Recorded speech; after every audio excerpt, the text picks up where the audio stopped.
Murray with TaxAssurances. Just wanted to do a helpful video around charitable donations. So during the tax season, I come across a number of clients that for the year have given a lot in terms of charitable organizations. So it's like the Red Cross, it's the Big Brothers and Big Sisters, any number of charitable organizations, tithing for a particular religious organization. So one of the things that I do is I really sit down with my clients, make sure that we're capturing everything.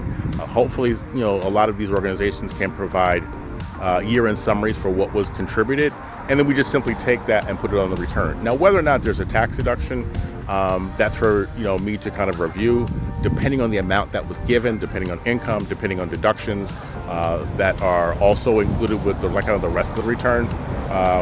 We may or may not be able to take that deduction, but I'll be able to kind of take the information that's provided to me and be able to determine that.